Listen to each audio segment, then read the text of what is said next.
Education is rapidly changing just as fast as the times are changing. Therefore, how we teach must change too. That's why in this video, I'm going to share with you my top 3 teaching mistakes that are really outdated that so many teachers and even homeschool parents are implementing so that you can make sure that you avoid these. If you don't listen to me and you continuously do these mistakes, this will lead you to experiencing teacher burnout and worse, student failure. Now, the first mistake is putting your children first. I know, you've heard this for years. Put your children first, put your students first. But I'm here to tell you that this is an outdated tip that is no longer necessary. In fact, this whole logic that we've been holding on to, that children must come first, has actually been the major cause of teacher burnout. And teacher burnout is the major cause in the teacher shortage that we see today. Simply put, you can't pour into others if you have nothing to pour. Let's take Miss Minnie for example.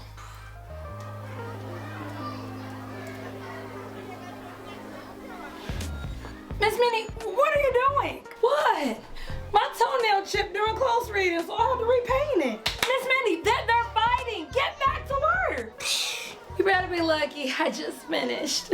Okay, so maybe she pours into herself a little too much. But we can learn one thing from Miss Minnie, and that is she leaves on time. She only stays past her contracted hours about 1 time per week. All the rest of the days, she's gone with the bell. This reminds me of what I teach so many of my clients in my program, Teaching by Design. I teach them how to designate one late day into preparing, lesson planning, etc. and to use the rest of their days, well, for doing things that truly matter. So next time you hear somebody say, put your children first, put your students first, you better tell them it's all about putting yourself first so that you have something to actually pour into your children. In fact, this reminds me of something that I hear over and over again every time I ride in an airplane. The airplane steward always tells you to put on your oxygen mask before helping your children. And this is the same thing. Pour into yourself and then you'll have something to pour into them. And this brings us to our second outdated tip that you need to stop doing.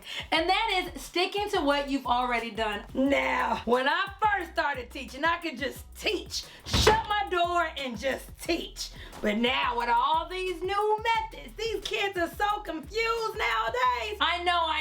You hate change. We all hate change. But change is inevitable. You cannot live, as long as some of us have lived, without experiencing change. Just like technology is changing, the way we teach children is drastically changing at a fast rate. More science-based research is actually surfacing across the world all about how the brain actually learns how to read. This means how you teach children reading actually needs to evolve with the times. Therefore, the old habits of teaching reading just simply aren't going to cut it with this new age of children that we're teaching today. That means that we cannot keep doing the same best practices that we did 10, 20, 30 years ago. That's why there's a teacher shortage now. We can't keep up. We're overwhelmed, we're overworked, we're not compensated. The science of reading approach, or should I say the science of reading research, has shown us that children need explicit phonics instruction in order to learn how to connect sounds with words and then how to actually become fluent and master those sounds and words. It's not out with the old, in with the new. It's stick to the old and forget the new. This is why I stick to what I know works. But has it worked in the past? This is why so many children now, especially minority children, are suffering from massive learning gaps because we keep sticking to what we've always done. If I could use the new methods without being overwhelmed, I guess it's worth a shot. It's almost like feeding a fish that's already died. You're just doing it because it's, what you've always done. Really?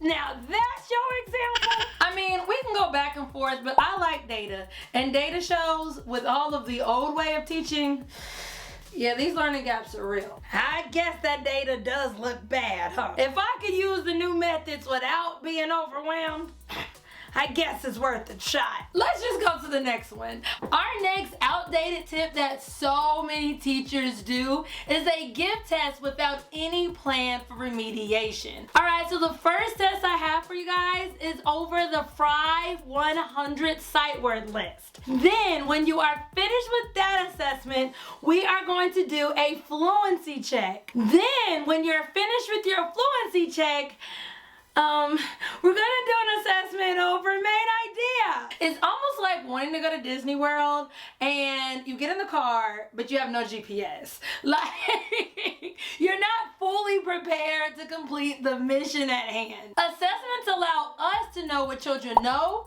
and what they don't know. They also allow us to know if children are actually retaining the information that we're teaching them. However, assessments also do a third thing, and that is show us our children's learning gaps. So a child takes a test. You start to look at it, you start to grade it. It doesn't matter how many times you've taught main idea, they just don't get it. But then, because of your scope and sequence, you now have to go to the next standard and start teaching theme, even though your children just bombed and failed main idea. This continuous cycle is nothing new, and you might have experienced this too. You have no time to go back and reteach, and because of the hierarchy and the domino effect, you have to go to the next standard and up.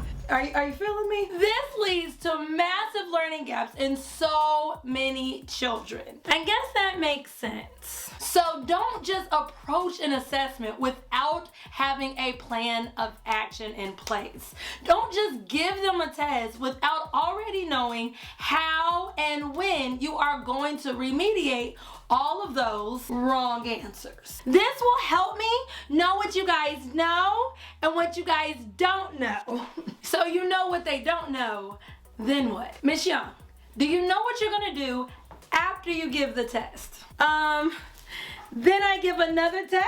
You see what I mean? This is why it is so important to not only give assessments, but to also have a plan of action in place before you even give the assessment. And the next time you jump in a car to go to Disney World, turn your GPS on. Now, avoiding these outdated mistakes will certainly help you this year, but they won't help you prevent burnout. And that's why it's important for you to watch this video so that I can help you prevent teacher burnout this year as well.